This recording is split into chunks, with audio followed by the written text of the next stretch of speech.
In my first video on public education, a teacher implied that parents were less qualified than she because she has an MBA, implying to be better qualified than parents on what to teach impressionable young minds. In the words of Rita, no thank you, lady. Check out this next video that raises questions about teachers' ability to apply SEL. The American public school system of the early 1960s evokes a sense of straightforwardness. The emphasis resided firmly on academic rigor. The 3 R's, reading, writing, arithmetic, formed the bedrock of the curriculum. Schools existed primarily to equip students with the essential tools of knowledge.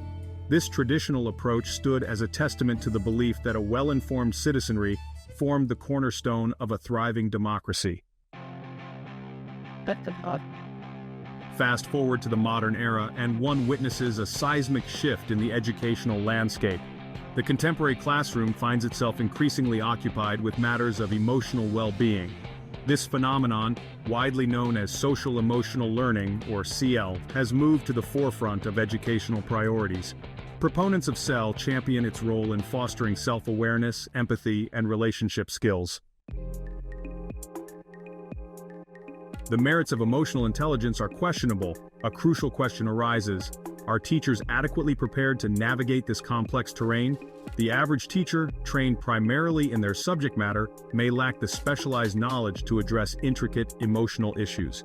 Entrusting educators with the weighty responsibility of shaping young minds' emotional landscapes necessitates careful consideration.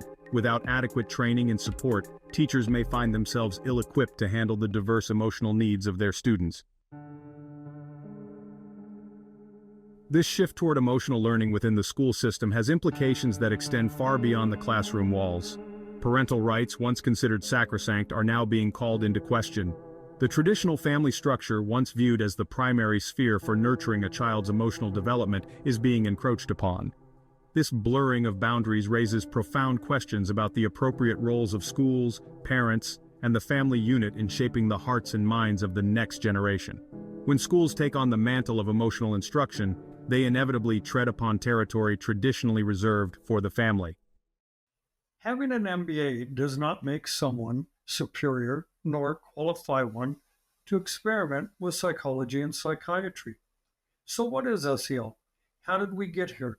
Social Emotional Learning, SEL, was introduced into our schools in 1994, claiming to address social and emotional needs of students, not academic literacy.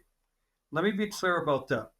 SEL does not improve reading skills, writing skills, spelling, grammar, math skills, science skills, awareness of history, etc. On the surface, SEL assumes the responsibilities of parents and family, but you won't hear that admitted. It would be better to say SEL is slowly eroding literacy. Looking deeper, SEL is covertly advocating not only substituting parents and family, but replacing God. I did not realize this until researching a little bit deeper. Listen carefully to the next short clip with this question in mind. Are they trying to replace parents, family, and church? Remember, prayer was removed from public schools in 1963. Once parents and family are removed, it is easy to turn impressionable minds against faith in God. 31 years after removing prayer, SEL was introduced following years of pushing God further and further from our schools. SEL is the conduit for more radical ideology, like CRT, gender ideology, and other hate-driven dogma. Sure, the names sound good, but the practice and results are damaging, to say the least. Listen carefully to the next short clip. For us, we can help our teachers by trusting that they have our children's best interest at heart and that they've been trained, that they have the experience to help lead and guide our children.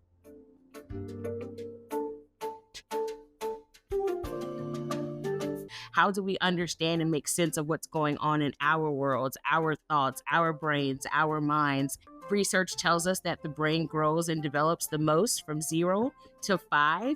And so, what are we instilling in our students and in our children? We're instilling how to feel.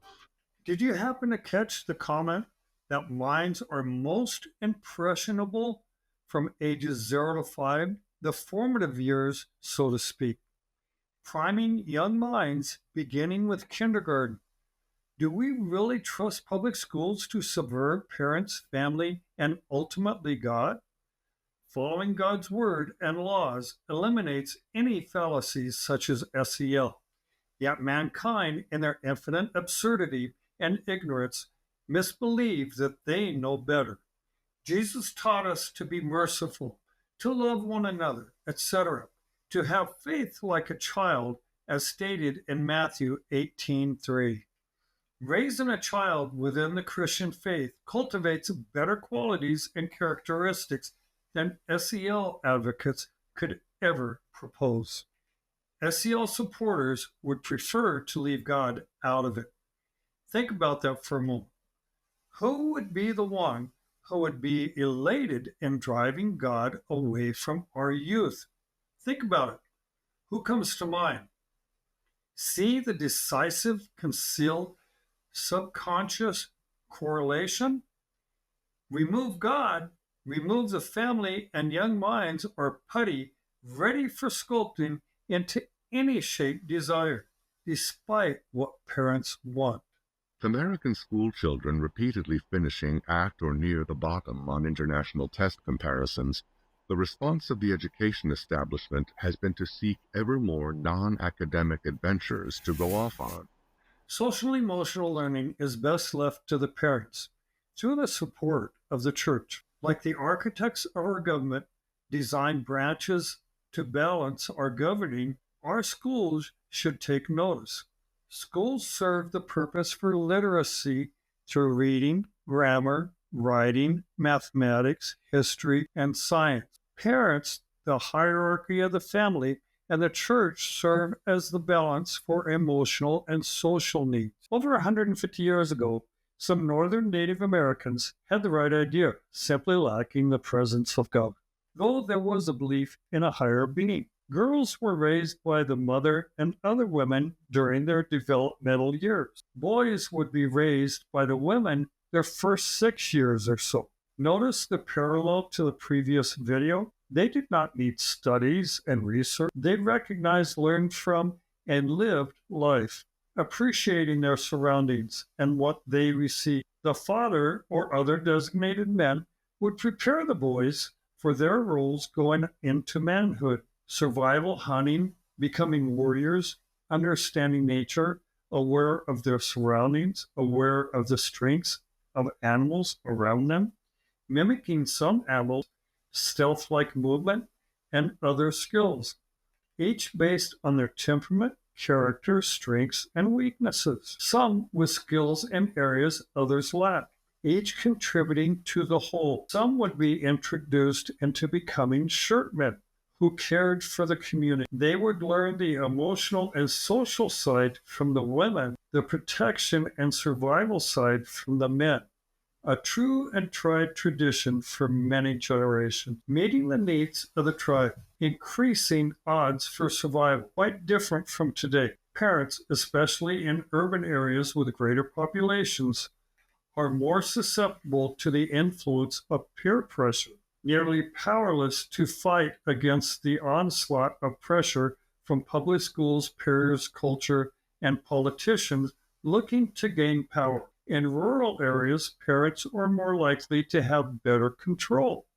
I'll get into parent rules in another video. SEL is covertly taking over parental responsibility, or at least has tried to, laying the groundwork for extended indoctrination, erosion of the family, the extinction of the sanctity of marriage, weakening of faith, deterioration of morality. SEL is the foundation for CRT, gender identity, LGBTQ tolerance, fostering of division, and more. SEL creates victims where victims do not exist. As a side note, in the future, I will be opening eyes to some aspects concerning mental health that I came across while researching, revealing the distinct differences of overcoming mental health for those with faith-based foundation and those without. A good reason to subscribe. We get what we got coming. If society, mankind as a whole, is complacent in teaching children right from wrong, truth from lies, faith in God from self-worship, then society as a whole deserves the chaos, hate, corruption, and evil that stems from ignoring truth. A nation without God will not survive. We need God in our lives. Children will do 1/10 our good and 10 times our bad. We need to be the example. Parenting means paying attention to children's emotional development, especially in their early years. Paying attention to their education, being a part of it, being involved. Paying attention to their environment, like the Native Americans mentioned before. Protecting children from the evil that is lurking around every corner. Being parents, not friends. I hope your eyes were opened and you will seek to learn more. Please be sure to subscribe, and I'll see you in the next video.